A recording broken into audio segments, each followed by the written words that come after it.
Myself, Durga Shankar Saini, Assistant Professor at Nirvan University, Jaipur. Today, I am going to teach you programming, problem solving class, C language. So before we start C language, we just know about what is program. यानी program क्या होता है? तो program एक set of instruction we can say कि set of instruction होता है. किसी भी प्रोग्राम को यदि अपने को रन करना है तो उसके लिए हमें इंस्ट्रक्शन की नीड होती है, वेदर वो हार्डवेयर हो या सॉफ्टवेयर हो, दोनों के लिए ही हमें प्रोग्राम की नीड होती है. अब प्रोग्रामिंग लैंग्वेजेस डिफरेंट टाइप्स की हो सकती कि C plus plus, Java, Python. तो स्टार्टिंग सी लैंग्वेज. तो there are different type of programming languages. For example मैं बात करूँ कि एक होती है अपनी लो लेवल लैंग्वेज प्रोग्रामिंग और एक हाई लेवल लैंग्वेज प्रोग्रामिंग. तो लो लेवल लैंग्वेज प्रोग्रामिंग की बात करें तो जो प्रोग्रामिंग लैंग्वेज होती है वो 2 टाइप्स की होती है, लो लेवल लैंग्वेज और high level language according to C. Low level language में आती है मशीन लेवल लैंग्वेज और assembly level languages. And high level language में procedural oriented language, object oriented और नेचुरल लैंग्वेज ओरिएंटेड. यदि मैं बात करूँ लो लेवल लैंग्वेज की, तो लो लेवल में एक मशीन लैंग्वेज होती है और एक असेंबली. मशीन लैंग्वेज में हम यूज करते हैं 0 एंड 1 एंड असेंबली में यूज करते हैं असेंबली लैंग्वेज में like for example machine code के लिए हमें 0 एंड 1 की नीड होती है, 0 एंड 1, बिकॉज कंप्यूटर 0 एंड 1 की प्रोग्रामिंग ही समझता है. तो उसके लिए हमें 0 एंड 1 की फॉर्म में कोड को कन्वर्ट करना होता है.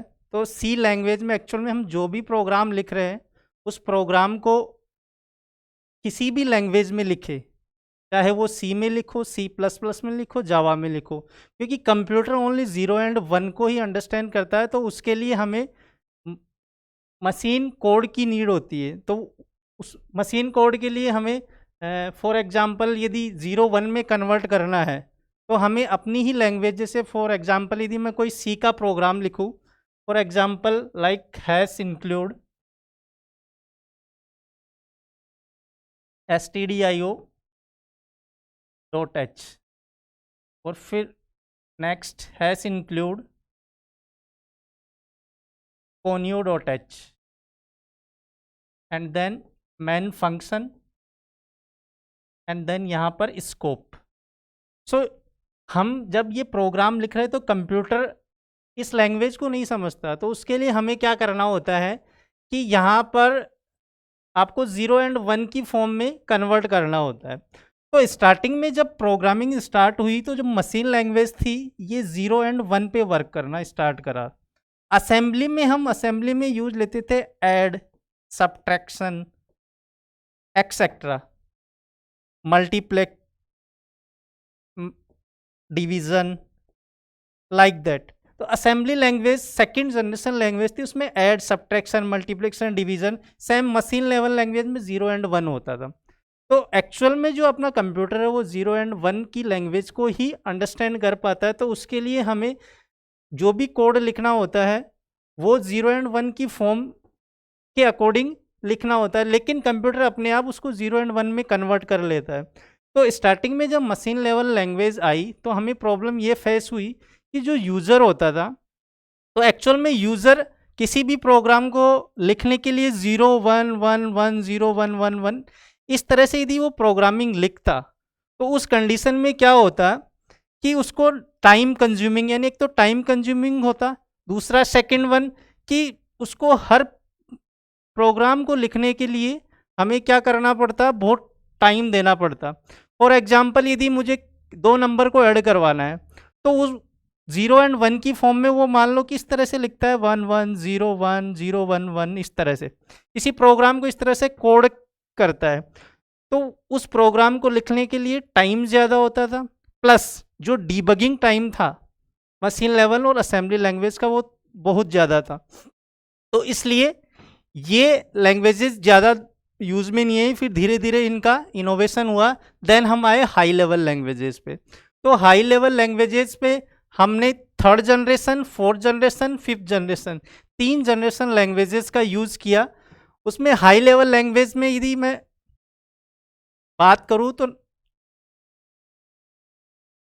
ये देखिए, जैसे लो लेवल था, लो लेवल में मैंने मशीन बोला कि बाइनरी, बाइनरी का मतलब 0 एंड 1।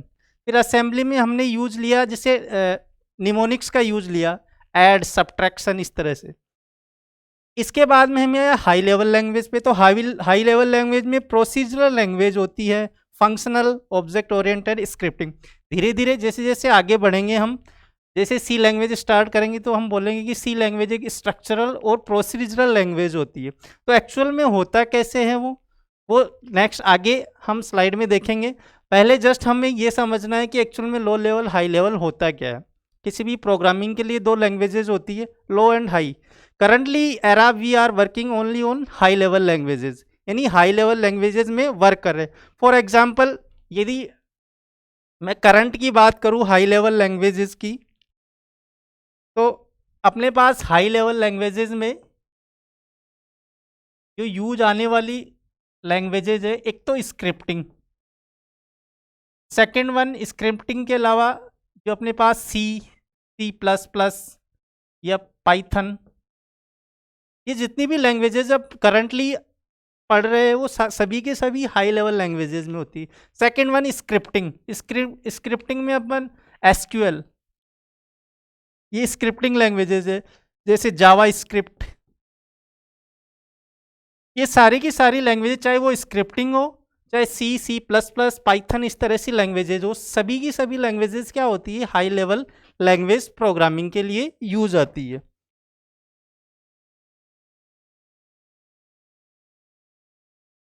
अब बात करें कि किसी भी प्रोग्राम को रन करने के लिए हमें किसकी नीड होती है, कि किसी न किसी ट्रांसलेटर की नीड होती है।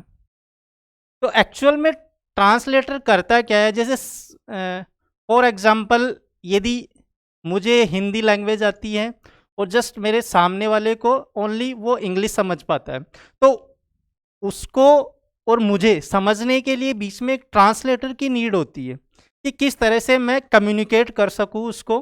तो इसलिए हमें ट्रांसलेटर की नीड होती है प्रोग्रामिंग के अंदर भी, क्योंकि हमें पता है कि जैसे कि हम प्रोग्राम किसी में भी लैंग्वेज में लिखे, यहाँ पर चाहे सी प्लस प्लस, पाइथन, जावा, किसी में भी लिखे आप, उसके लिए आपको एक ट्रांसलेटर की ज़रूरत होगी, क्योंकि हमें पता है कि कंप्यूटर है कि 0 एंड 1 पे ही वर्क करता है। अभी सभी जानते हैं कि मैं यदि लिखूंगा वॉट, तो वॉट को कंप्यूटर नहीं समझ पाता, एक्चुअल में उसको किस में कन्वर्ट करता है, वो 0 एंड 1 की फॉर्म में। अब वो 0 एंड 1 की फॉर्म में कब कन्वर्ट करेगा, जब आपके पास क्या होगा, एक ट्रांसलेटर होगा। अब ट्रांसलेटर की नीड क्यों हुई, क्योंकि इसके लिए हमें हाई लेवल हो चाहे लो लेवल हो, दोनों ही लैंग्वेजेस के लिए किसकी नीड होती थी, ट्रांसलेटर की। एक्चुअल में जब हम फर्स्ट जनरेशन लैंग्वेजेस की बात करते हैं, जब मशीन लैंग्वेजेस आई थी, तो उस टाइम पे ऐसे ट्रांसलेटर नाम की कोई चीज़ नहीं थी। जैसे सेकेंड जनरेशन आई असेंबली, उसके बाद में ट्रांसलेटर की नीड होती गई अपने को। तो ट्रांसलेटर क्या है, ये translator in a computer is a program that convert source code into a form that a computer can understand and execute. यानी ये सोर्स कोड प्रोग्राम को क्या करता है, कन्वर्ट कर देता है और उसको समझ के और उसको एग्जीक्यूट करता है। अब यहाँ पर ट्रांसलेटर भी होते हैं, वो 3 टाइप्स के होते हैं। देखा जाए तो जो ट्रांसलेटर होता है वो अपने पास एक होता है कंपाइलर होता है, एक इंटरप्रेटर होता है और एक असेंबलर होता है। तो कंपाइलर क्या करता है कि आपका कोई भी प्रोग्राम होगा, उस प्रोग्राम को एक साथ एक साथ कंपाइल करेगा, यानी translate an entire high level language program into machine level language at once. Means कि आपका जो भी आपने कोड लिखा है सी के अंदर, जो भी आपने कोड लिखा है, चाहे सी में लिखा हो, जावा में लिखा हो, तो जो भी कोड लिखा है उसको वो एक साथ पूरे के पूरे प्रोग्राम को क्या करता है, कंपाइल करता है। कंपाइलर का यही काम होता है कि केवल प्रोग्राम को कंपाइल करता है। देन एग्जीक्यूशन के लिए एग्जीक्यूटर की नीड होती है, तो वो आगे जैसे ही कंपाइल आपका प्रोग्राम एरर फ्री रन हो गया, उसके बाद में हमें किसकी नीड होती है? एग्जीक्यूटर की। सेम ऐसे ही अपने पास एक ट्रांसलेटर हो रहा है इंटरप्रेटर। तो ये भी क्या करता है? हाई लेवल लैंग्वेज को किस में कन्वर्ट करता है? मशीन कोड के अंदर। सेम ऐसे असेंबलर, असेंबलर क्या करता है? असेंबली लैंग्वेज को किस में कन्वर्ट करता है? मशीन कोड में। अब मैंने जैसे इससे पहले जस्ट मैंने बात की आपसे कि भाई इंटरप्रेटर होता है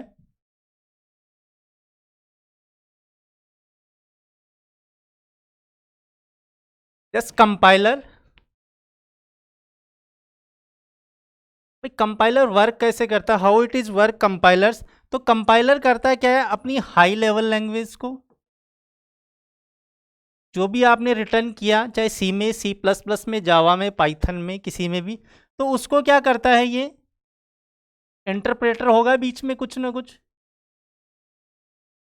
और देन उसको क्या करेगा? कोड में चेंज कर देगा, ऑब्जेक्ट कोड। ठीक है। सेम इसी तरह से वर्क क्या करता है इंटरप्रेटर, बस डिफरेंस ये है कि कंपाइलर एक साथ पूरे प्रोग्राम को एक साथ रन करेगा, जबकि आपका इंटरप्रेटर लाइन बाय लाइन आपके प्रोग्राम को एग्जीक्यूट करेगा। लेट्स सपोज कि मैं कहूँ कि एक लाइन का ये कोई प्रोग्राम है, तो इस प्रोग्राम को पहले इंटरप्रेटर इसी लाइन को एग्जीक्यूट करेगा, उसके बाद में नेक्स्ट लाइन पे जाएगा वो। ठीक है। तो सेम कंपाइलर क्या करता है कि मान लो कि मैंने कोई पूरा का पूरा प्रोग्राम सी में लिखा, यहाँ से लेके हैश इंक्लूड और यहाँ से और यहाँ तक, मान लो गेट सी एच, ये अपना प्रोग्राम था। तो इस प्रोग्राम को, कंप्लीट प्रोग्राम को एक साथ कंपाइल करता है आपका कंपाइलर। इंटरप्रेटर क्या करेगा? पहले इस लाइन को, फिर इसके बाद में इसको, फिर इसको, फिर इसको, इस तरह से क्या करता है? ये रन करता रहता है। ठीक है। असेंबलर का काम केवल इतना है कि जो असेंबली लैंग्वेज होती है उसको मशीन कोड के अंदर कन्वर्ट करता है और देन एग्जीक्यूट करता है। ठीक है। नेक्स्ट देखो, जैसे मैंने बताया अभी, भाई कंपाइलर वर्क कैसे करता है कि जो सोर्स कोड होता है, सोर्स कोड जो हम लिखते हैं, जैसे मान लो हैश इंक्लूड stdio लिखा, फिर मैंने उसके अंदर कुछ मैन फंक्शन डिक्लेयर किया, देन उसके अंदर मैंने वेरिएबल डिक्लेयर किए, डेटा टाइप्स हुए, इस तरह से मैं डिक्लेयर करूंगा आगे। अभी हम प्रोग्रामिंग पे जा ही नहीं रहे, हम केवल अभी बेसिक ये चीज़ सीख रहे हैं कि एक्चुअल में प्रोग्राम में होता क्या है। यानी प्रोग्राम लिखते हो, एग्जीक्यूट, कंपाइल करते हो, एग्जीक्यूट करते हो, उससे जस्ट पहले कौन कौन से प्रोसेस कंप्लीट हो जाते हैं आपके, वो अपने को चेक करना है। तो सोर्स कोड, सोर्स कोड के पहले हमने प्री प्रोसेसिंग की, उसको ऑब्जेक्ट कोड में कन्वर्ट किया, ऑब्जेक्ट कोड किस में कन्वर्ट हो गया? मशीन कोड में। सेम ऑब्जेक्ट कोड को हम इंटरमीडिएट कोड भी कहते हैं, object code known as a intermediate code. ये compiler, same interpreter work, source code, then pre processing, then intermediate code, और we can say object code, then processing and then interpret. Same now how compiler work? Source code, compile program, then machine code में convert, then अपने को output इन ए decimal form. यानी जो हम programme कोई सा भी लिख रहे हैं तो उसके लिए हमें कंपाइलर क्या करता है? कंपाइल कर देगा, मशीन कोड में कन्वर्ट कर देगा, देन आउटपुट, आउटपुट हमें वो शो करेगा जो कि एक ह्यूमन समझ सके। ठीक है। Same work interpreter, but interpreter में क्या होता है कि टाइम, अपने को टाइम कंज्यूमिंग ज़्यादा होता है। आगे स्लाइड में हम देखेंगे कि इनमें डिफरेंस क्या होता है एक्चुअल में। Let's see difference between compiler and interpreter, क्योंकि कंपाइलर एंड इंटरप्रेटर हर लैंग्वेजेस में यूज आएंगे यहाँ पर। तो कंपाइलर क्या होता है? Compiler takes entire program as a input. यानी कंपाइलर क्या करता है? सारे के सारे प्रोग्राम को एक साथ एज ए इनपुट की फॉर्म में लेता है। सेम इंटरप्रेटर क्या करता है? Takes single instruction as a input, यानी एक सिंगल इंस्ट्रक्शन को क्या करेगा? इनपुट की फॉर्म में वर्क करेगा।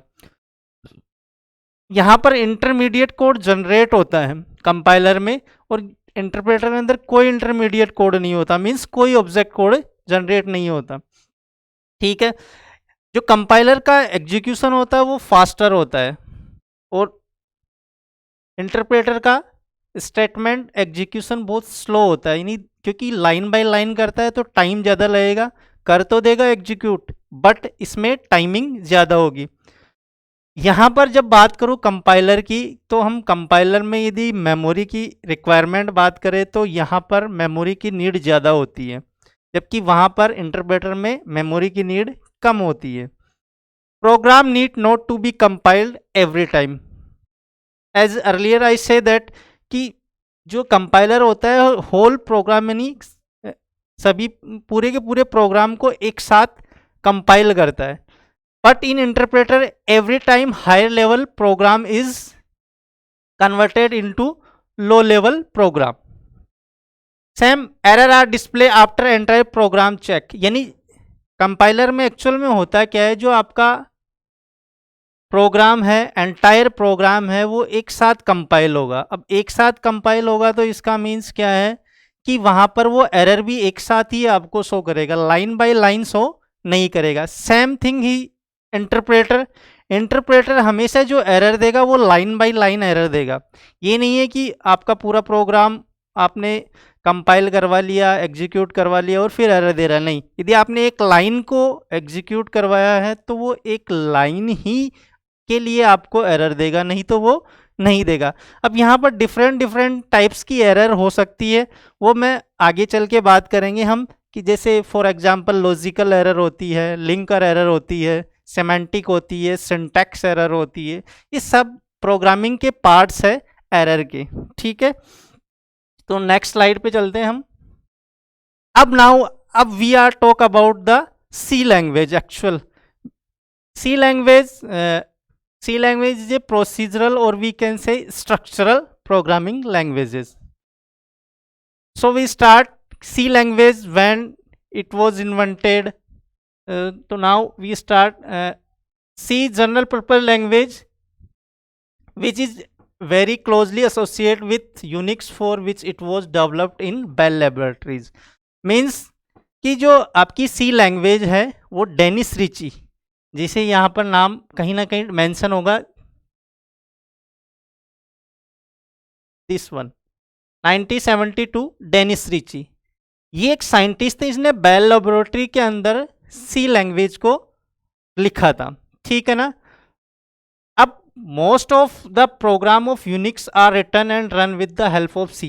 यूनिक्स का मतलब क्या है यहाँ पर, एक्चुअल में जो यूनिक्स है ये एक ऑपरेटिंग सिस्टम को शो करता है आपके। तो जो ऑपरेटिंग सिस्टम होता है, सारा का सारा जो आपने ऑपरेटिंग सिस्टम डिज़ाइन है वो सी लैंग्वेज के अंदर डिज़ाइन है। तो किसकी हेल्प ले रहे हैं हम, सी लैंग्वेज की। और सी लैंग्वेज है जो सी लैंग्वेज में यूनिक्स प्रोग्रामिंग की गई, यूनिक्स यानी मीन्स जो भी आज यूज ले रहे हैं हम ऑपरेटिंग सिस्टम का, वो सारा का सारा यूज सी लैंग्वेज की हेल्प से ले रहे। आज भी हम देखें कि जो सी लैंग्वेज है, बहुत सारे एप्लीकेशन प्रोग्राम जितने भी सॉफ्टवेयर है या हार्डवेयर इंटरेक्टिव है, वहाँ पर सी लैंग्वेज का बहुत यूज आ रहा है, ठीक है। नाउ हम अब बात करते कि क्या सी लैंग्वेज से पहले भी कोई लैंग्वेज आई होगी, क्योंकि हर किसी एक ह्यूमन के दिमाग में ये जरूर आएगा कि स्टार्टिंग में ही आपने सी लैंग्वेज ले ली सर, सी से पहले भी तो कुछ रही होगी, बी, ए, लाइक दैट। तो यस, सी लैंग्वेज से पहले भी हमें देखने को मिली थी बी लैंग्वेज, ठीक है। एक बी लैंग्वेज थी, ये बी लैंग्वेज हमें देखने को मिली थी सी से जस्ट पहले। तो एक्चुअल में जो बी लैंग्वेज थी, बी लैंग्वेज एक मिक्सअप थी मशीन लैंग्वेज का और असेंबली लैंग्वेज का। तो एक्चुअल में यहाँ पर कंप्लीटली हमें को ये नहीं पता था कि भाई वेरिएबल, फंक्शन, पॉइंटर इस तरह से जो यूज में आ रहे हैं सी में आगे चल के, तो वो किस तरह से वर्क करते हैं। तो स्टार्टिंग में इसका नाम दिया गया BCPL, ठीक है ना, इस बी लैंग्वेज का, क्योंकि ये बिफोर सी लैंग्वेज के आगे। तो BCPL का मीन्स क्या होता है, basic computer programming language.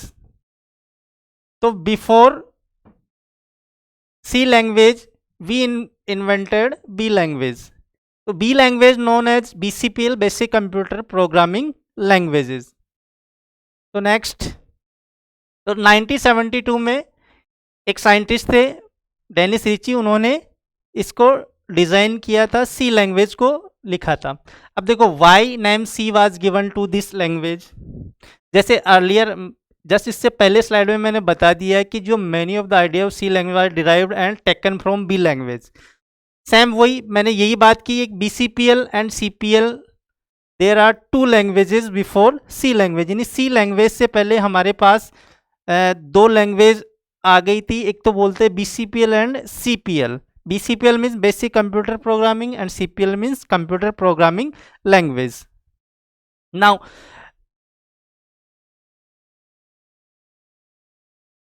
about C, as earlier I told you, C is structure programming language. C supports functions, or we can say pointer, and that pointer, variable, statement, expression, etc. There are many program to build in C, variable, data type, functions, statement, expression. So C is structure programming language, or we can say procedural language. You also can say procedural, यानी ये एक procedural language भी होती है।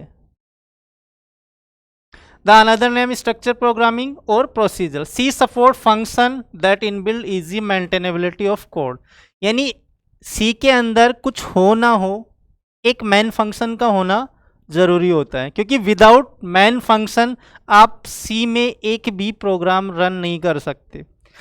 तो इसीलिए मैंने बोला कि सी सपोर्ट्स फंक्शन, यानी फंक्शन तो होंगे ही होंगे वहाँ पर, प्लस वहाँ पर हेडर फाइल्स भी होंगी, लाइब्रेरीज भी होंगी, बहुत सारे कुछ होंगे, ठीक है ना। कमेंट्स भी होंगे सी में, तो हम कमेंट्स को इस तरह से शो करेंगे। मान लो कि मैंने कोई प्रोग्राम लिखा और उस प्रोग्राम को मैंने कब बनाया, कैसे, किस डेट को मैंने उसको डिज़ाइन किया, तो उसके लिए हम सी में कमेंट का यूज कर सकते हैं। कमेंट की हेल्प से आपको ये पता लग जाएगी कि प्रोग्राम आपने कब लिखा। तो कमेंट क्या करते हैं, आपके जो भी सी लैंग्वेज में आपने प्रोग्राम लिखा उसको इजीली रीड कर लेंगे वो, ठीक है। सेम अब now C program build from variables, type declaration, function, statement, expression, there are lot of operators. Now we move ahead, आगे चलते हैं हम। देखो सी प्रोग्रामिंग का जो बेसिक नीड है, या बेसिक अपने को जो बिल्ड जिससे बनी हुई है, उसके बारे में मैं बात कर रहा हूँ अब। तो नाउ जो सी प्रोग्रामिंग लैंग्वेज है, इसमें स्टार्टिंग में मैंने बात की थी कंपाइलर की, तो कंपाइलर तो होगा ही होगा, बिना कंपाइलर के आप कोड को रन ही नहीं कर पाओगे। सेकंड, यहाँ पर फंक्शंस भी होंगे, फंक्शन, ऑपरेटर्स भी होंगे, स्टेटमेंट्स भी होंगे, एक्सप्रेशन भी होंगे, फ्लो कंट्रोल भी होगा, वेरिएबल्स भी होंगे एंड आउटपुट भी होगा, प्लस एक इनपुट भी होता है, ठीक है ना। इनपुट वो जो भी हम इनपुट दे रहे हैं प्रोग्राम में, उसको लिखने के लिए अपने को किसकी नीड होती है, एक इनपुट फंक्शन की नीड होती है, ठीक है ना।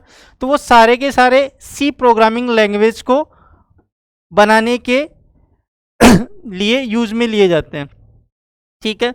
तो ये अपने पास डिफरेंट टाइप्स के अपने पास एक्सप्रेशन है, या स्टेटमेंट है, ऑपरेटर है, फंक्शन है, कंपाइलर है, आउटपुट है, ये सारे के सारे सी प्रोग्रामिंग लैंग्वेज में यूज में आएंगे।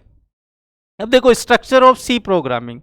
अब स्ट्रक्चर से पहले मैं बात करूंगा कि स्ट्रक्चर भाई C program, first C program लिखने से पहले एक बात करूंगा मैं यहाँ पर कि हमें सी प्रोग्रामिंग में किस तरह से अपने को किसकी बेसिक नॉलेज होनी चाहिए, इसकी नीड होनी चाहिए, इसके बिना आपका सी प्रोग्राम रन नहीं होगा। तो उसके लिए हम क्या करते हैं कि सबसे पहले before going and reading the structure of C program we need to have basic knowledge about the following, यानी आपको स्ट्रक्चर से पहले इन कुछ चीज़ों के बारे में पता होना जरूरी है।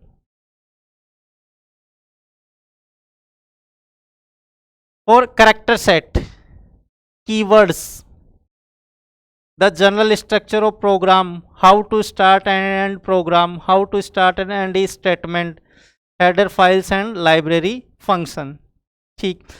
हमें पता है कि कैरेक्टर कैरेक्टर सेट्स होना ज़रूरी है स्ट्रक्चर ऑफ सी प्रोग्रामिंग के लिए। सेम वैसे ही कीवर्ड्स नथिंग बट इनका कुछ मीनिंग होता है सी प्रोग्राम के अंदर, कि एक बार यदि कोई कीवर्ड यूज ले लिया आपने, फॉर एग्जांपल यदि मैंने यूज लिया 4, तो आप ये यहाँ पर 4 है, जो 4 क्या वर्क कर रहा है यहाँ पर, एज ए कीवर्ड वर्क कर रहा है। इसका मीन्स क्या है कि कीवर्ड्स जो भी होंगे आपके, वो उनका कुछ ना कुछ पहले से ही मीनिंग फिक्स होगा इन्हें कंपाइलर के कंप्यूटर हेडर फाइल्स के अंदर, ठीक है ना। तो यहाँ पर 4 है, जैसे ब्रेक है, इस तरह के वर्ड यूज में लिए जाएंगे। ये लग तो ऐसे रहे जैसे कोई इंग्लिश के वर्ड्स है, बट ये एक्चुअल में इंग्लिश के वर्ड नहीं, ये कीवर्ड होते हैं इन्हें सी प्रोग्रामिंग, इनका कुछ ना कुछ मीनिंग जरूर होगा यहाँ पर, ठीक है। ये आगे चल के बात करेंगे हम। अब कीवर्ड्स के अलावा हमारे पास होती है header files and library function.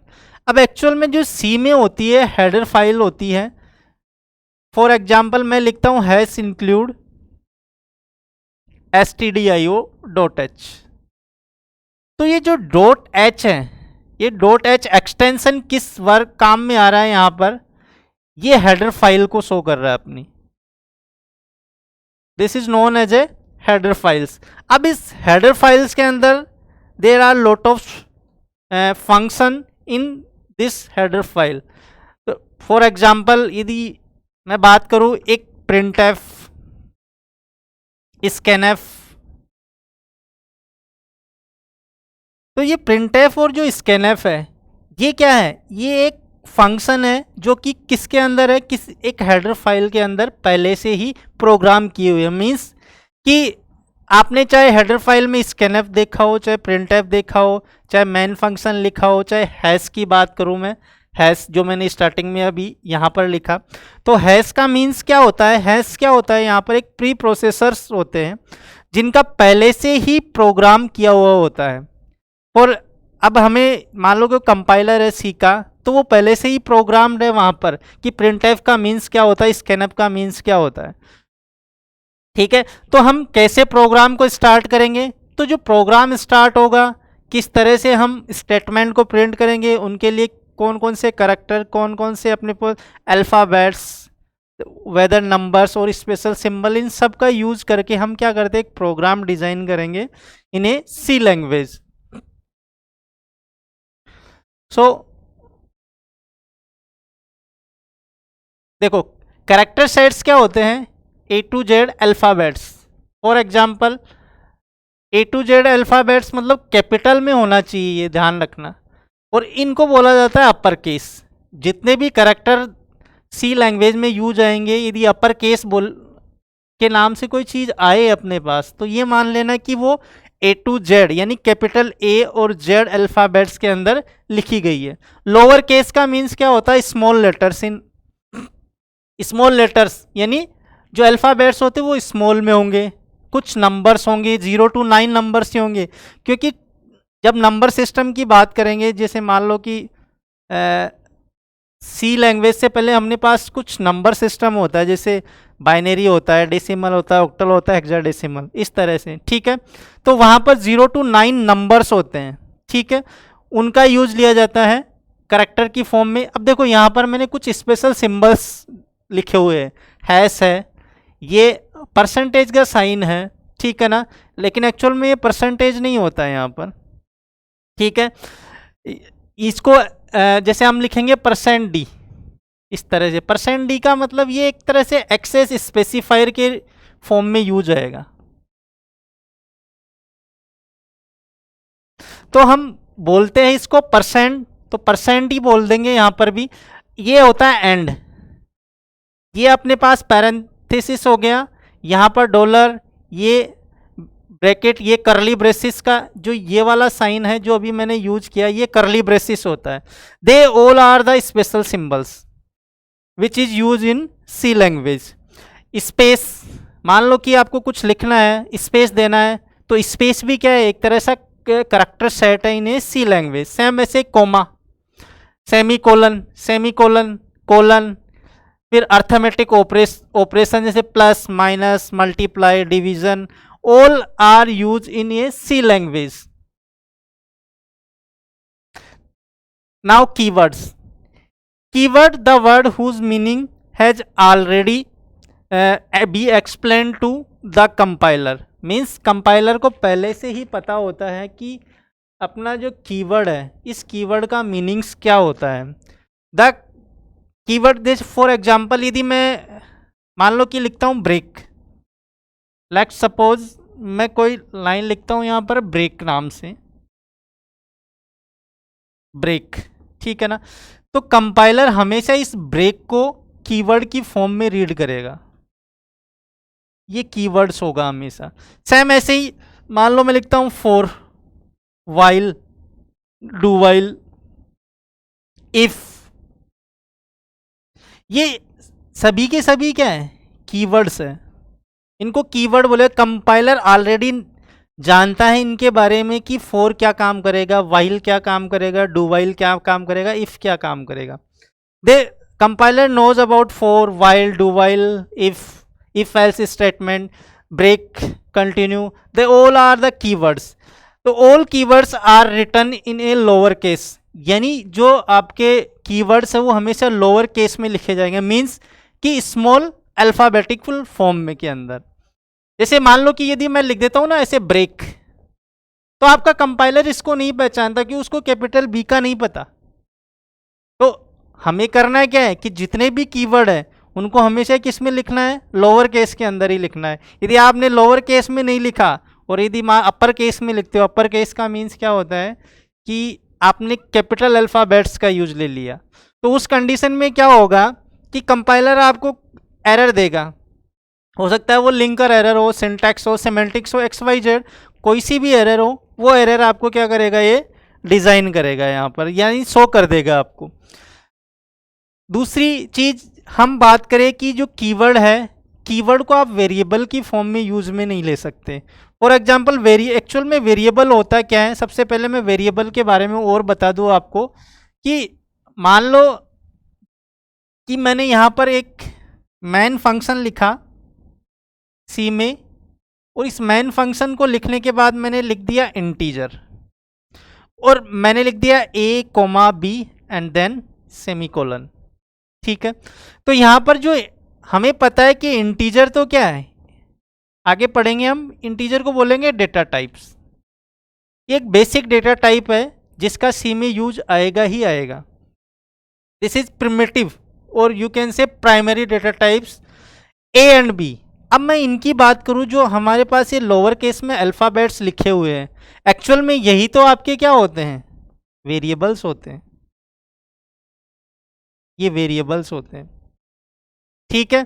अब मान लो कि मैं कहता हूं कि इंटीजर 4, और जैसे मैंने ये लिखा ना इंटीजर 4, तो आपका कंपाइलर पहले ही बोल देगा भाई साहब ये जो 4 है ना, ये 4 एक कीवर्ड है और आप इस कीवर्ड को वेरिएबल की फॉर्म में यूज में नहीं ले सकते. सीधी सी बात है.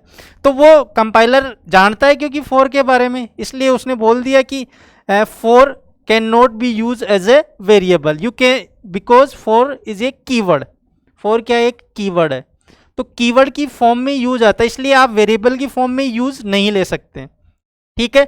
आप चाहो तो, मैं चाहूँ तो इंटीजर, क्या आप करैक्टर लिख के या फ्लोट लिख के, ये सारे के सारे क्या है, डेटा टाइप्स है. तो मैं इंटीजर के बाद में यदि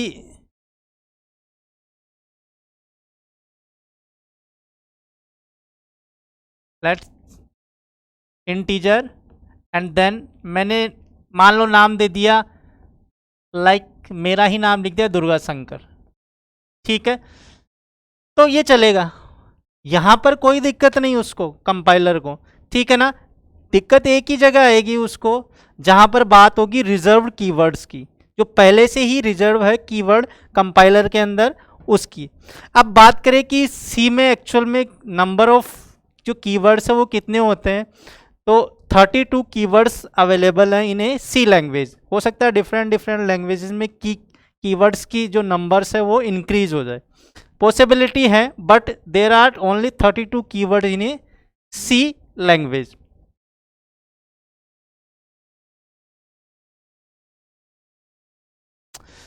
These are the keyword which I earlier talk about. auto, double, integer, struct, break, case, character constant, for, go to, if. There are 32 keywords which are used in a C language. The all keywords are a different meaning in a C language. अब now we are talk about the basic structure of C programming. Actual में जो सी programming की start होती है वो किस तरह से होती है, उसके अंदर क्या क्या होता है, क्या स्टार्टिंग में अपने को किसकी नीड होती है, कहाँ से प्रोग्राम स्टार्ट होता है, कहाँ से प्रोग्राम का एंड होता है, ठीक है ना, इसके बारे में हम बात करेंगे. ठीक है, तो यहाँ से मैंने लिखा है इंक्लूड stdio.h. ठीक है, तो stdio.h है, ये क्या है, एक अपना stdio की जो मीन्स होता है, stdio ये होता है स्टैंडर्ड इनपुट आउटपुट. और जैसे ही मैंने एक्सटेंशन देखा .h, इस .h का मीन्स होता है हेडर. ये .h होती है हेडर फाइल्स. तो जो ये हैश इंक्लूड है, सेम वे से कोनियो. कोनियो मीन्स होता है कंसोल इनपुट आउटपुट, सेम ये. और वो .h मीन्स वही सेम हेडर फाइल का जो एक्सटेंशन होता है वो क्या होता है .h. तो ये जो कोनियो .h है और stdio.h है, दोनों की दोनों एक हेडर फाइल्स होती है. इनके अंदर बहुत सारे अपने पास क्या होते हैं, फंक्शंस होते हैं जो पहले से ही प्रोग्राम किए हुए होते हैं और उनका कुछ ना कुछ मीनिंग होता है. जैसे मैंने अभी एक यहाँ पर हम स्टेटमेंट की जगह लिखेंगे printf. क्या लिखेंगे, printf. और मैं यहाँ पर कुछ प्रिंट करूँगा तो कंपाइलर, जैसे आप printf लिखोगे तो कंपाइलर ऑलरेडी नोज कि what we have to do in this printf function. तो जो भी आप इसके अंदर लिखोगे, यहाँ पर मान लो मैं लिखता हूँ hello world. Let's suppose we write here hello world. तो जैसे मैंने हेलो वर्ल्ड लिखा तो जैसे कंपाइलर यहाँ पे आएगा, printf देखा, उसने देखा कि यहाँ पर एक स्ट्रिंग है. स्ट्रिंग, यहाँ पर एक स्ट्रिंग है, इस स्ट्रिंग को बोलते हैं fs. fs का मतलब होता है फॉर्मेट स्ट्रिंग. एक फॉर्मेट स्ट्रिंग होती है. इस फॉर्मेट स्ट्रिंग यानी यहाँ पर आप कुछ भी लिख सकते हो, XYZ कुछ भी लिख सकते हो, क्योंकि printf है. printf का काम क्या होता है, केवल प्रिंट करना. ठीक है, तो ये printf हुआ. सेम ऐसे ही मेरे को यदि यूजर से इनपुट लेना है तो हम यूज करते हैं scanf. ठीक है ना, तो ये scanf और जो मैंने ये printf लिखा, ये दोनों की दोनों क्या है, एक फंक्शन है जो कि ऑलरेडी एक किसी हेडर फाइल में पहले से ही यहाँ पर stdio और conio.h, इसके अंदर पहले से ही इनका मीनिंग फिक्स है कि printf क्या करेगा, आपके प्रोग्राम में जो भी आपको प्रिंट करवाना है, चाहे वो किसी भी प्रोग्राम को प्रिंट करवाना हो या आउटपुट देखने के लिए, वी कैन से कि printf का यूज कर सकते हैं. ठीक है ना, ऐसे ही यूज हो रहा है गेट सी, पुट सी. इस तरह से बहुत सारे अपने पास क्या होते हैं, फंक्शंस होते हैं जो ऑलरेडी हेडर फाइल्स में क्या होते हैं, उनका मीनिंग पता रहता है. स्कैनफ भी क्या एक फंक्शन है जिसका use as a user input लेने के लिए यूज होता है थ्रू द कीबोर्ड. यानी कीबोर्ड से आप इनपुट ले सकते हो स्कैनफ का यूज करके. ठीक है, तो ये इस तरह से अपने पास क्या है, ये फंक्शन होते हैं जो कि पहले से ही हेडर फाइल में रहते हैं. नाउ ये तो हेडर फाइल्स हो गई दो, stdio conio. अब जो प्रोग्राम स्टार्ट होगा सी का, जो प्रोग्राम स्टार्ट होगा वो कहाँ से होगा, इस void main से. ठीक है, यानी मैन फंक्शन, यानी मैंने स्टार्टिंग में ही बोला था कि सी प्रोग्रामिंग के लिए आपको कुछ हो ना हो, आपको मैन फंक्शन का होना बहुत ज़रूरी है. ये एसेंशियल पार्ट है मैन फंक्शन, इसके बिना आप प्रोग्राम को रन कर ही नहीं पाओगे, वो एरर देगा. तो नाउ void main से हमने क्या किया, स्टार्ट किया. जो ये मैंने ये इस तरह से एक ब्रैकेट लगा है, ठीक है ना, ये ब्रैकेट होता है यहाँ पर, इसको बोलते हैं पैरेंथेसिस. इसको क्या बोलते हैं, पैरेंथेसिस. ठीक है, सेम जो ये मैंने ये वाला यूज लिया है यहाँ पर. ठीक है, तो ये क्या है, इनको बोलते हैं कर्ली ब्रेसिस. ये करली ब्रेसिस होता है, और जो ये स्टार्टिंग में हम ओपन करली ब्रेसिस का यूज करते हैं, यही आपका प्रोग्राम का क्या होता है, एंट्री पॉइंट होता है। किसी भी प्रोग्राम का जो एंट्री पॉइंट है वो स्टार्टिंग वाला करली ब्रेसिस होता है इन सी लैंग्वेज। ठीक है, तो हमने यहाँ पर देखा basic structure of C programming, जिसमें हमने देखा कि हेडर फाइल्स क्या होती है, वॉइड मैन क्या होता है, स्टेटमेंट जो भी आपको प्रिंट करना है। हाँ, एक चीज़ की और बात कर लेता हूँ मैं यहाँ पर, जो हमने ये यूज लिया है इस तरह से, ये इसको बोलेंगे सेमीकोलन। एक्चुअल में सेमीकोलन क्या शो कर रहा है यहाँ की, कि यहाँ पर आपका जो भी स्टेटमेंट है वो एंड हो चुका है। तो सेमीकोलन का वर्क क्या है कि ये किसी भी लाइन को या स्टेटमेंट को, जो भी स्टेटमेंट लिख रहे हो उसको एंड करने के काम में आ रहा है यहाँ पर। Now header files, the file that are specified in the section is called the header files. जैसे मैंने अभी जस्ट पहले ही बताया कि STDIO standard input output console होता है। ठीक है ना, बहुत सारे फंक्शन है वो प्री कंपाइल्ड यानी पहले से ही डिफाइंड होते हैं यहाँ पर। ठीक है, अब मेन फंक्शन, जैसे कि अर्लियर मैंने पहले ही बता दिया कि जो मेन फंक्शन होता है वो आपका क्या होता है, एक एंट्री पॉइंट होता है। इस एंट्री पॉइंट, प्रोग्राम का एंट्री पॉइंट मेन फंक्शन, और यहाँ से स्टार्ट हो जाती है आपका फाइल का एग्जीक्यूशन होना।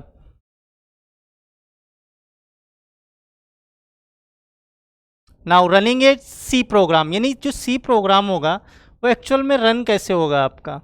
तो मान लो कि आपने टर्बो सी यूज ले रहे हो या कोड ब्लॉक यूज ले रहे हो, ठीक है ना, जो भी आप चाहे ऑनलाइन कंपाइलर यूज ले रहे हो, टर्बो सी यूज ले रहे हो, चाहे कोड ब्लॉक यूज ले रहे हो, या VS यूज ले रहे हो, विजुअल बेसिक VB यूज ले रहे हो। ठीक है ना, तो सबसे पहले हम क्या करेंगे, किसी भी प्रोग्राम को रन करवाने से पहले सबसे पहले उसको टाइप करना है आपको। टाइप करने के बाद में उसको सेव करना है। सेव का मीन्स क्या होता है यहाँ पर, कि मान लो कि आप सी लैंग्वेज में आपने क्या लिखा, प्रोग्राम लिखा है यहाँ पर, और आपको .c एक्सटेंशन नाम से क्या करना है, फाइल को सेव करना है, ताकि आपको पता रहे कि एक्चुअल में हम प्रोग्राम किस में बना रहे हैं। डॉट सी का मतलब ही क्या होता है कि ये सी में बना हुआ प्रोग्राम है। अब सबसे पहले हम, जैसे प्रोग्राम को आपने कंप्लीटली डिज़ाइन कर लिया, रन कंप्लीटली उसको लिख लिया, किसी भी कंपाइलर, चाहे ऑनलाइन कंपाइलर हो, कोड ब्लॉक हो या टर्बोसी हो, उसके बाद में हम क्या करते हैं, यहाँ पर उस प्रोग्राम को स्टार्टिंग में कंपाइल करवाना है अपने को। या कंपाइल कैसे, कंट्रोल के साथ F9, इस तरह F9 का यूज़ करते हैं हम। हो सकता है डिफरेंट कंपाइलर्स में इनका मीनिंग रन करवाने का, एग्जीक्यूट करवाने का डिफरेंट हो, बट हमें स्टार्टिंग में क्या करना है, प्रोग्राम को कंपाइल करवाना है। क्योंकि वहीं से कंपाइल करवाओगे तो कंपाइल टाइम एरर जो भी आएगी आपकी, तो कंपाइलर वहीं आपको शो कर देगा कि एक्चुअल में इसमें एरर कौन सी आ रही है। तो यहाँ पर कंपाइल करेंगे, और कंपाइल करने के बाद .exe, यानी .exe फाइल क्या होती है, एग्जीक्यूटेबल फाइल होती है। उसमें ये कंपाइलर क्या करता है, इसको कन्वर्ट कर देता है। तो कंपाइलर जैसे ही कन्वर्ट करेगा, उसके बाद में हमें क्या करना है, प्रोग्राम को रन करना है। मान लो आपके पास कोई एरर आती है तो ठीक है, नहीं तो आपका प्रोग्राम कंपाइल हो जाएगा। उसके बाद में आपको प्रोग्राम को क्या करना है, सिंपली रन करना है। रन करने के बाद आउटपुट शो हो जाएगा। जैसे कि मैंने बताया कि in different compiler we have different option for compiling and running, यानी अलग अलग कंपाइलर हो सकता है कि उनके रन करने का तरीका अलग अलग हो सकता है यहाँ पर, क्योंकि टर्बो सी में अलग होता है, कोड ब्लॉक में अलग अलग टाइप से हो सकता है यहाँ पर। Now we are moving on C programming phases. अब देखो, सी प्रोग्रामिंग फेजेस एक्चुअल में जो भी आप एक कोई प्रोग्राम लिखते हो, तो उस प्रोग्राम को कौन कौन से फेज से गुजरना पड़ता है, किस तरह से वो रन होता है, ये अपने को नहीं पता होता। लेकिन एक्चुअल में जो कंप्यूटर के या कंपाइलर के अंदर जो प्रोसेस हो रहा है वो कुछ हम इस तरह से करते हैं। देखिए, जब स्टार्टिंग फेज होता है वो कौन सा होता है आपका, एक एडिटिंग फेज होता है। कौन सा होता है आपका, एडिटिंग फेज होता है। इस फेज में आपने जो भी प्रोग्राम लिखा वो किस फॉर्म में क्रिएट होती है, डॉट सी फाइल की फॉर्म में क्रिएट होती है। ठीक है, डॉट सी फाइल की फॉर्म में क्रिएट होती है। वो कौन से फेज में? एडिटिंग फेज में। डॉट सी यानी इस नाम से हमेशा आपने कोई प्रोग्राम लिखा तो वो स्टार्टिंग में डॉट सी के नाम से एडिटिंग फेज में जाके सेव हो जाएगी। नाउ इसके बाद में अपने पास आता है एक प्री प्रोसेसर। प्री प्रोसेसर का मीन्स जो हैश इंक्लूड stdio.h हमने रिटर्न कर रखा है, लिख रखा है, वो आपका प्री प्रोसेसर हो, यानी हैश जो होता है आपका वो as a preprocessor work कर रहा है। जो हैश सिंबल है ये प्री प्रोसेसर की तरह क्या कर रहा है? अपना वर्क कर रहा है। तो उसके लिए हमें क्या करना होता है कि वो जैसे एडिटिंग फेज कंप्लीट हुआ वो प्री प्रोसेसर फेज में चला जाता है। तो वहाँ पर क्या करता है प्री प्रोसेसर कि जो आपकी फाइल होती है डॉट सी फाइल को, उसको कन्वर्ट करता है डॉट आई फाइल की फॉर्म में। ठीक है, अब यहाँ पर जैसे डॉट आई फाइल की फॉर्म में प्री प्रोसेसर जो सेकेंड स्टेप होती है एक्चुअली वो प्री प्रोसेसर होती है, तो वहाँ पर आपका डॉट आई में कन्वर्ट, यानी यहाँ पर क्या होता है dot I file,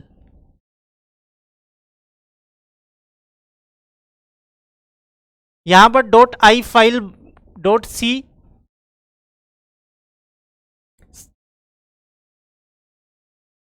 C file then preprocessor. Preprocessor में डॉट आई फाइल किस में कन्वर्ट होती है? डॉट आई फाइल के अंदर, इसमें हो जाती है यहाँ पर dot I file, dot I file. ठीक है ना। अब नाउ जो थर्ड फेज होता है एक्चुअल में वो होता है कंपाइलिंग फेज। इन कंपाइलिंग फेज जो डॉट आई फाइल है सबसे पहले कन्वर्ट होगी वो असेंबली कोड में। असेंबली कोड में कन्वर्ट होने के बाद वो डॉट ओबीजी के फॉर्म में, किसमें? डॉट ओबीजे के फॉर्म में, यानी ऑब्जेक्ट कोड की फॉर्म में क्या हो जाएगी? स्टोर हो जाएगी इन ए कंपाइलिंग फेज। ये कंपाइलिंग फेज होता है सेकंड। ठीक है, यानी यहाँ से डॉट आई फाइल आई, वो पहले तो असेंबली में जाएगी, असेंबली के बाद में स्टोर हो जाएगी डॉट ओबीजे के फाइल की फॉर्म में। देन अपने पास आता है लिंकिंग फेज। अब इस फेज में क्या होता है, ये लिंकर बोलो या चाहे आप असेंबलर बोलो, वो क्या करता है डॉट ओबीजे फाइल को किस में कन्वर्ट करता है? डॉट ईएक्सी फाइल में। यानी ये डॉट ऑब्जेक्ट कोड था जो डॉट ईएक्सी में कन्वर्ट हो गया, यानी एग्जीक्यूटेबल फाइल में। ये एग्जीक्यूटेबल फाइल की फॉर्म में क्या हो गया? आपका कन्वर्ट हो गया। अब जैसे ही ये कन्वर्ट हो गया इसके बाद में आपका आता है लोडिंग फेज। अब इस लोडिंग फेज में क्या होता है कि जो लोडर है वो डॉट ईएक्सी फाइल को लोड कर देता है किसके अंदर? हार्ड डिस्क से रैम के अंदर। यानी जो आपका हार्ड डिस्क होती है, हार्ड डिस्क से कहाँ चला जाता है? रैम के अंदर, इन लोडिंग फेज। कौन सी file? Dot EXE file. Then last and final phase होता है किसी भी प्रोग्राम का, वो होता है execution phase. In this phase the CPU run the dot EXE file. यानी आपका सीपीयू यानी यही काम करता है लास्ट में, ये प्रोसेसर की तरह वर्क करेगा आपका, यानी यही प्रोसेसिंग करेगा कंप्यूटर लास्ट एग्जीक्यूशन फेज में, और यही आपको क्या देता है? आउटपुट देता है फाइनली। यही समझ के आपको क्या देता है? स्क्रीन पर सी लैंग्वेज में एक आउटपुट शो कर देगा। तो एक्चुअल में देखा जाए तो behind the compiler that process are follow in a C language. यानी first we have editing phase. In editing phase the dot C file is created, then compiling phase dot i file converted into dot obj file. First dot i file converted into assembly and then we stored as a dot obj file. Now third one is linking phase. Linking phase change the obj file to the dot exe file, यानी exe file की form में क्या कर देता है? Convert कर देता है और उसको हार्ड डिस्क के अंदर स्टोर करवा लेता है। The fourth loading phase. तो लोडिंग फेज में तो डॉट ईएक्सी फाइल है वो हार्ड डिस्क से रैम में चले जाते हैं, और फाइनली जो आपका सीपीयू है, यानी सीपीयू यानी सेंट्रल प्रोसेसिंग यूनिट है, CPU as a processor work करेगा यहाँ पर, और फाइनली आपका प्रोग्राम यहाँ से क्या हो जाएगा? एग्जीक्यूट हो जाएगा यहाँ पर। ठीक है, तो जैसे सी ये एडिटर इस तरह से स्टेप 1 है राइट सी, फिर प्री प्रोसेसर, फिर कंपाइल, लिंक, लोड, एग्जीक्यूट। तो यहाँ पर आप कह सकते हो कि लास्ट के जो दो होते हैं, अपने लास्ट के दो फेज होते हैं वो रन करते हैं प्रोग्राम को, एंड सेकेंड टू फोर्थ यानी प्री प्रोसेसर यानी हैश वाली, जिसमें कि हमारे पास हेडर फाइल्स होती है, वहाँ से प्री प्रोसेसर, कंपाइलर और लिंकर, ये बिल्ड फेज होते हैं किसी भी प्रोग्राम के लिए, ठीक है।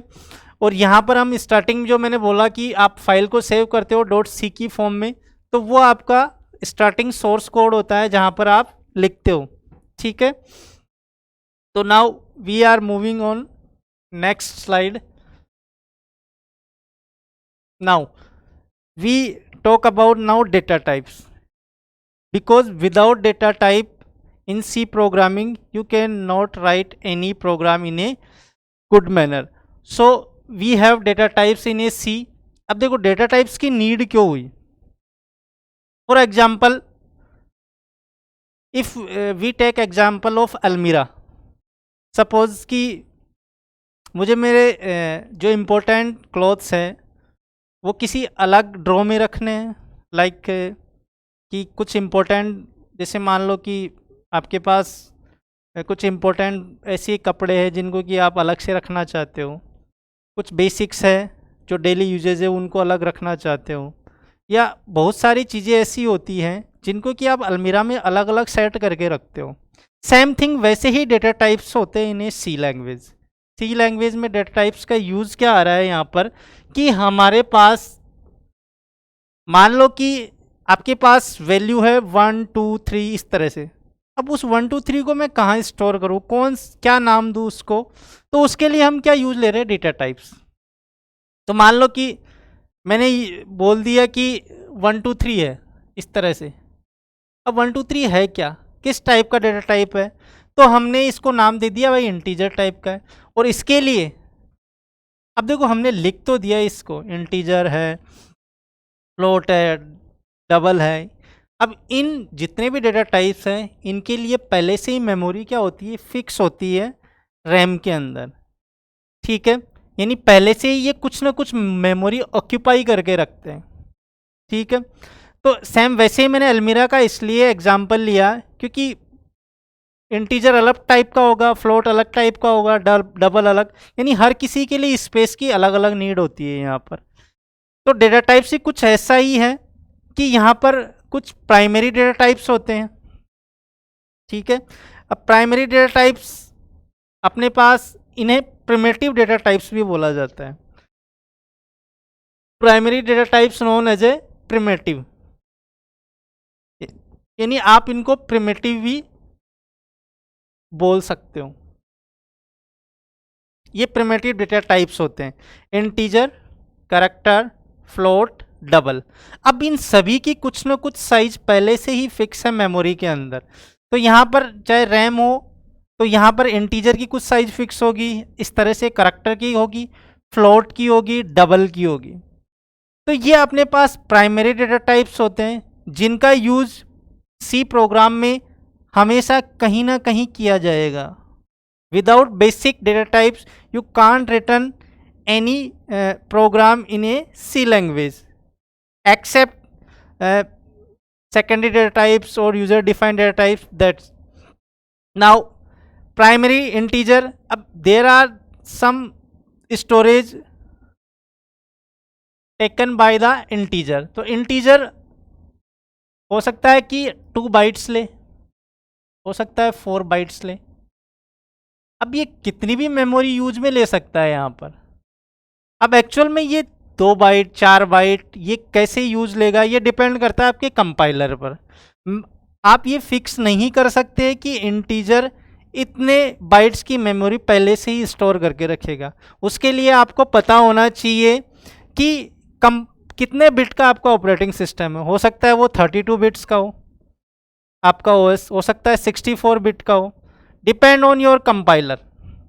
यानी आपका कंपाइलर किस टाइप का है, 32 बिट का है, 64 का है, तो उस पर साइज डिपेंड करती है किनकी, डेटा टाइप्स की। तो इंटीजर कई जगह आपको 2 बाइट्स के मिलेंगे, कई जगह 4 बाइट्स के मिलेंगे, ठीक है।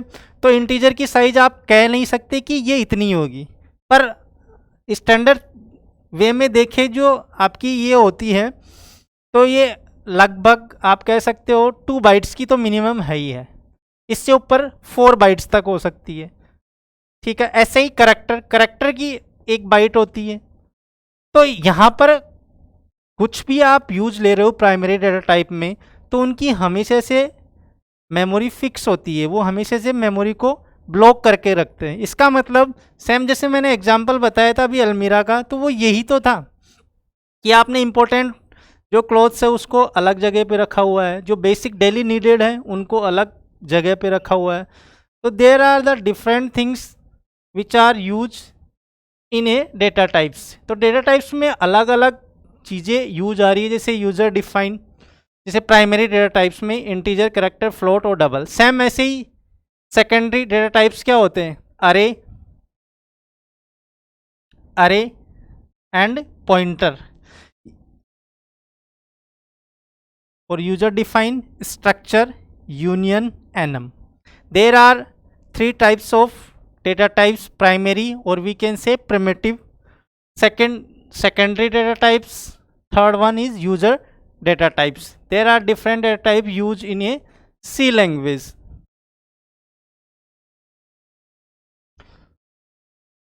Now we move ahead. हाँ, अब देखो, each variable in C has an associate data type. It specify the type of data that the variable can store, like integer, character, float, double, etc, etc. Each data type require different amounts of memory and has some specific operation which can be types. Earlier I told you कि हर किसी data types को किसकी need होती है, memory की need होती है। बिना मेमोरी के आप क्या नहीं कर सकते, डेटा टाइप को स्टोर ही नहीं कर सकते। तो पहले से ही लोकेटेड रहती है इनकी मेमोरी की हमें कहाँ स्टोर करवाना है। ठीक है, तो ये प्रिमिटिव डेटा टाइप्स, जैसे मैंने बोला कि ये बेसिक डेटा टाइप्स होते हैं, इनकी नीड होती ही होती है। जैसे इंटीजर वैल्यू आपको डिक्लेयर करना है, फ्लोट का मतलब पॉइंट्स में, ठीक है ना। कैरेक्टर मतलब ABCD, अपर और लोअर केस दोनों ही हो सकते हैं यहाँ पर। अपर केस का मीन्स क्या होता है यहाँ पर कि कैपिटल अल्फा, और लोअर केस का मतलब स्मॉल ए। तो यहाँ पर कैरेक्टर यूज ले सकते हैं। तो इनको जो लिखने का वे होता है INT, CHAR, FLOAT, float, double, void, इस तरह से। एक सेकेंडरी मतलब डिराइव्ड डेटा टाइप। डिराइव्ड का मीन्स क्या होता है, जो कि प्राइमरी डेटा टाइप से ही क्या हुए हैं, क्रिएट हुए हैं। ठीक है ना, यानी उसी से डिराइव हुए। The data type that are derive from the primitive. ठीक है ना, जो प्रिमिटिव जो प्राइमरी डेटा टाइप है उन्हीं से क्या हुए, डिराइव हुए। ठीक है ना। फॉर एग्जाम्पल मैंने बोला पॉइंटर्स है, फंक्शन है, अरे है, ये all are the data types in a secondary mode, और we can say in a derived data types. Now we talk about the user defined data type. The user defined data type are defined by the user himself. यानी यदि आप कोई programme लिख रहे हो तो आप खुद भी एक अपना डेटा टाइप क्रिएट कर सकते हो। जैसे कि हम बाद में चल के लास्ट जब आपकी सी लैंग्वेज एंड होने वाली होती है उससे जस्ट पहले यूनियन पढ़ते हैं, स्ट्रक्चर पढ़ते हैं। तो ये यूनियन और स्ट्रक्चर होता है ना, इस यूनियन और स्ट्रक्चर में आप user defined data types create कर सकते हो, यानी खुद आप एक डेटा टाइप डिजाइन कर सकते हो। जैसे फॉर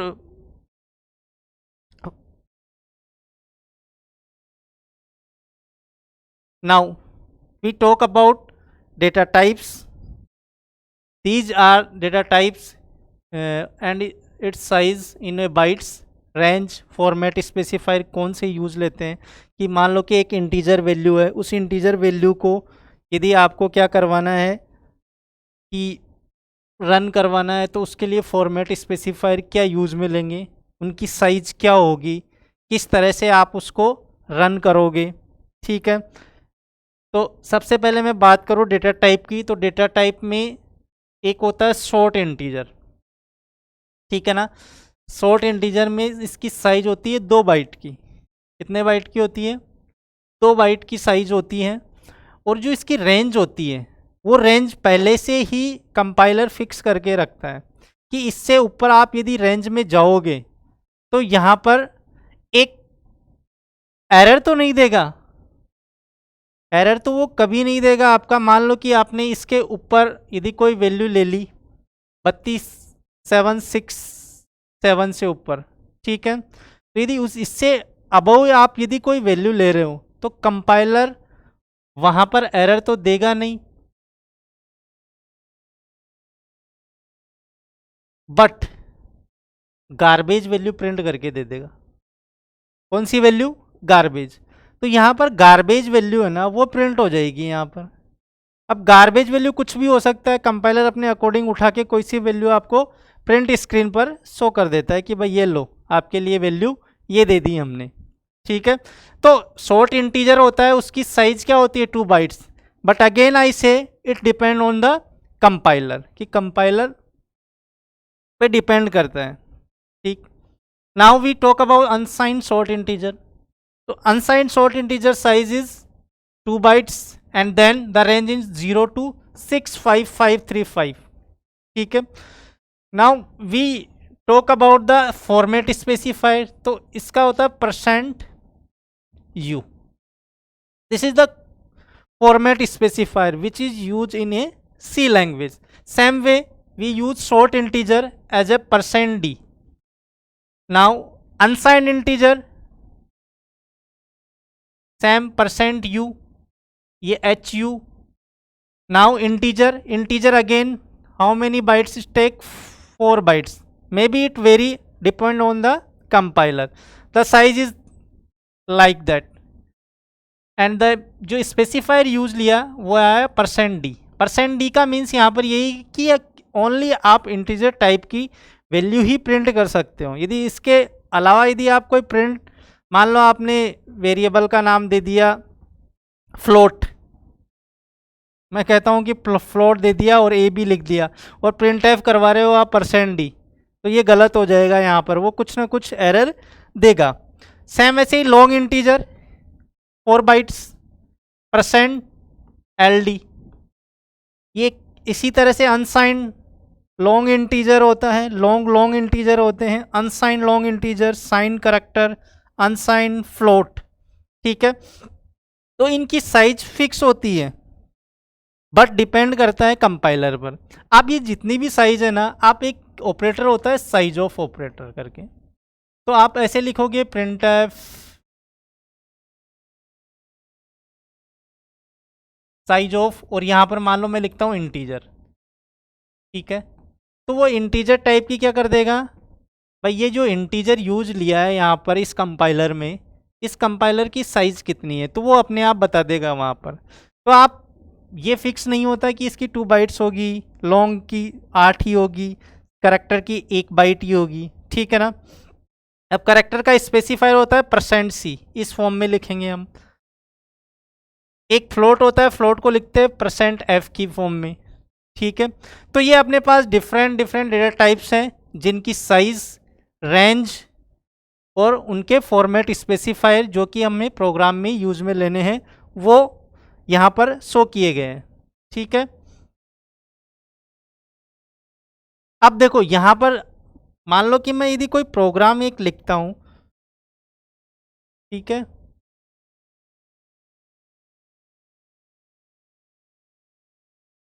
यहाँ पर मैं एक प्रोग्राम लिख रहा हूँ सी का स्टार्टिंग प्रोग्राम।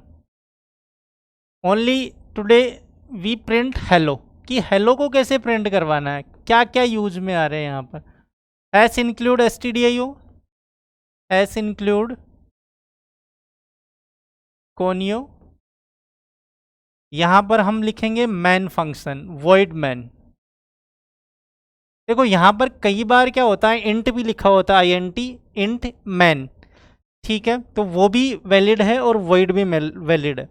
दोनों की दोनों ही क्या होते हैं, एज ए फंक्शन की तरह वर्क करते हैं। तो ये जो मैंने लिखा है ये फंक्शन ही तो है, वॉइड मैन। और जैसे मैंने बताया कि बिना फंक्शन के आपके सी में कोई भी प्रोग्राम रन नहीं होगा, ठीक है। तो यहाँ पर मैंने एक ले लिया इंटीजर और इंटीजर में डाल दिया a b and sum, sorry we print first hello program, तो simply we write printf, then we write here hello world. Hello world, ये जो हेलो वर्ल्ड है, इस हेलो वर्ल्ड जो भी लिखा हमने यहाँ पर, जो भी टेक्स्ट लिखा है यहाँ पर, ये इसको बोलेंगे फॉर्मेट स्ट्रिंग। ये होती है फॉर्मेट स्ट्रिंग, यानी जो भी आप टेक्स्ट लिख रहे हो इस प्रिंटफ में लिख सकते हो। और मैं सिंपली लिख रहा हूँ यहाँ पर get C H. Get C H भी क्या है, एक फंक्शन ही है। और देखो मैंने बताया था स्टार्टिंग में, एक फंक्शन होगा, फंक्शन के बाद में जो एंट्री पॉइंट होगा प्रोग्राम का वो फर्स्ट ओपन करली ब्रेसेस से होगा। तो मैंने ओपन किया, यहाँ पर प्रिंटफ लिखा, हेलो वर्ल्ड प्रिंट कर दिया। और यहाँ पर मैंने ये भी बोला कि आपको प्रोग्राम को हमेशा सेमीकोलन से क्या करना है, एंड करना है। चाहे कोई सा भी प्रिंट फंक्शन लिख रहे हो उसको हमेशा printf करके हेलो वर्ल्ड लिख दिया and then semicolon. Same get C H, get C H भी क्या एक फंक्शन ही है। इस जो गेट सी एच है इसका यूज हम किसके फॉर्म में कर रहे हैं, आउटपुट यानी ये आउटपुट की फॉर्म में यूज में आ रहा है। हमें स्क्रीन पे जो भी देखना है, मान लो आउटपुट, जैसे ही आप इस प्रोग्राम को क्या करोगे, कंपाइल करोगे, कंपाइल करने के बाद आफ्टर कंपाइलेशन आपको क्या प्रिंट दिखेगा स्क्रीन में, हेलो वर्ल्ड। इस तरह से सेम ये की लाइन प्रिंट होके आ जाएगी आपके पास। तो इसका मतलब ये printf है, ये तो क्या है फंक्शन, गेट सी एच भी क्या है फंक्शन, मैन भी क्या है फंक्शन। यानी प्रोग्राम में मैक्सिमम टाइम में आपको फंक्शन देखने को मिलेंगे यहाँ पर। ये है मैंने जैसे बताया stdio.h standard input output header files होती है, ये कंसोल फाइल होती है, और ये वॉइड मैन फंक्शन होता है। तो इस तरह से ये हमारा फर्स्ट प्रोग्राम है इन्हें सी प्रोग्राम, कि हमें सी प्रोग्राम को प्रिंट कैसे करवाना है। धीरे धीरे हम आगे देखेंगे कि इसमें वेरिएबल्स होंगे, ठीक है ना। वेरिएबल के बाद में हम यहाँ पर डेटा टाइप का यूज भी करते हुए दिखेंगे कि वेरिएबल्स की फॉर्म में किस तरह से डेटा टाइप का यूज करना है। जैसे मान लो कि एग्जांपल के लिए यदि मैं एक प्रोग्राम और बता देता हूँ जस्ट, कि हमें यदि मान लो कि कोई एक प्रोग्राम लिखना है कि 2 नंबर है, उन 2 नंबर्स को क्या करवाना है, ऐड करवाना है, ठीक है। तो उन 2 नंबर्स को ऐड करवाने के लिए हमें क्या क्या नीड होती है। तो देखो बेसिक रिक्वायरमेंट जो अपनी चल रही है वो तो रहेगी, ठीक है, यानी मैन फंक्शन तो रहेगा ही। इसके बाद में मैं क्या करूँगा, एक डेटा टाइप इंटीजर टाइप का मैं एक डेटा टाइप ले रहा हूँ, और इसमें ए, बी और सम नाम के 3 वेरिएबल हैं वो स्टोर करवा रहा हूँ। और वो किस टाइप के हैं, इंटीजर टाइप के हैं वेरिएबल, ठीक है। मैंने बोला कि भाई स्क्रीन पर सबसे पहले क्या लिखा हुआ होना चाहिए कि एंटर 2 नंबर्स। भाई मुझे 2 नंबर क्या करवाने हैं, एंटर करवाने हैं। अब एंटर करवाने के लिए हमें किसका यूज लेना होता है, स्कैनएफ का। किसका यूज लेना होगा, scanf. Scanf as a input काम करता है, यानी आपको यदि यूज़र से इनपुट लेना मीन्स कीबोर्ड से इनपुट डालना है, कि जैसे आपने प्रोग्राम रन करवाया तो उसके बाद में वो मांगेगा कि ए की वैल्यू क्या है या बी की वैल्यू क्या है। तो उस कंडीशन में हम स्कैनएफ का यूज लेते हैं। तो आप कीबोर्ड से कोई भी वैल्यू वहाँ पर डाल सकते हो। तो स्कैनएफ का काम एज ए यूज़र इनपुट होता है। तो यहाँ पर हम लिखेंगे %d। अब मैंने %d क्यों लिखा, क्योंकि यहाँ पर डेटा टाइप किस टाइप का है, इंटीजर टाइप का। और अभी अभी मैंने बताया है कि ये किसकी फॉर्म में, %d के फॉर्म में यूज में आता है एज ए फॉर्मेट स्पेसिफायर। तो %d और %d। अब मैंने 2 बार इसलिए लिखा इस चीज़ को कि यहाँ पर जो वैल्यू है वो कितनी लेनी है अपने को, ए बी की वैल्यू लेनी है यहाँ पर अपने को, ठीक है ना। इसलिए ये मैंने इन्वर्टेड कोमास, ये कोमा और यहाँ पर एंड साइन लगाऊंगा, ए कोमा बी। इसका मतलब क्या है, यहाँ पर ए और बी दोनों वैल्यू हम किससे ले रहे हैं, एज ए यूज़र इनपुट लेंगे कीबोर्ड से। नाउ अब 2 नंबर को ऐड करवाना है, तो सिंपल मैथमेटिकल एक्सप्रेशन क्या होता है, सम इक्वल्स टू मैं लिख देता हूँ a + b, ठीक है ना। दो नंबर को ऐड करवाना है तो सिंपल हमें सभी को पता है कि नंबर को ऐड करवाने के लिए किस ऑपरेटर का यूज लेते हैं, प्लस का। आगे चल के बात करेंगे कि ऑपरेटर होते क्या है, अलग अलग टाइप्स के ऑपरेटर होते हैं, ठीक है ना। लेकिन मैं सिंपल एक प्रोग्राम यहाँ पर ले रहा हूँ, इसलिए यहाँ पर एक ऑपरेटर यूज आया, प्लस ऑपरेटर, दूसरा इक्वल टू ऑपरेटर। ये जितने भी मैं यहाँ पर लिख रहा हूँ इनका कुछ ना कुछ मीनिंग प्रोग्राम में ज़रूर है। ये एज ए ऑपरेटर वर्क कर रहा है। सम, ए, बी, ये क्या है, वेरिएबल्स है। इंटीजर क्या है, एक डेटा टाइप है। तो इस तरह से पूरी पूरी सी प्रोग्रामिंग बनी है आपकी। अब नाउ आपने क्या कर दिया, अब प्रिंट एफ भी तो करवाना है। किसको करवाओगे, सम को, तो %d करो और सम को प्रिंट करवा दो। और यहाँ पर लिख दिया get C H. Get C H के बाद में नाउ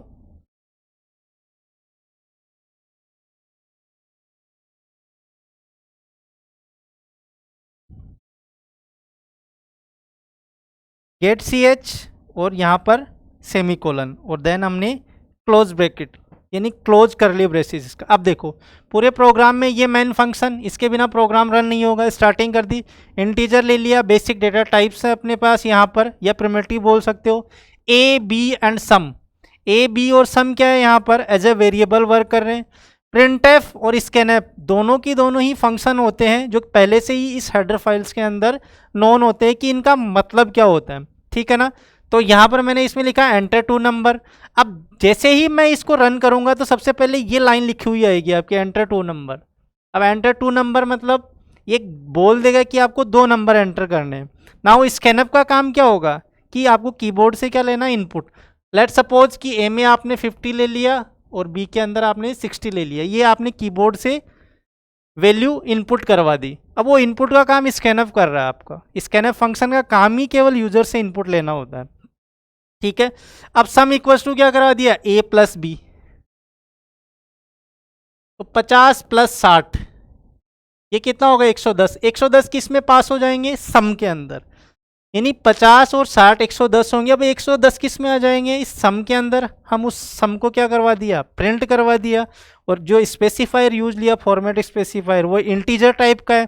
और इंटीजर टाइप के लिए हम कौन सा स्पेसिफायर यूज लेते हैं, %d। और यहाँ पर आ गया आपका गेट सी एच, जो कि आपकी आउटपुट स्क्रीन पर आउटपुट देखने के काम में आता है, ठीक है ना। तो इस तरह से आपका ये प्रोग्राम क्या होता है, रन होता है। और ध्यान रखना हमेशा प्रोग्राम अपर टू लोअर की तरफ चलता है हमेशा।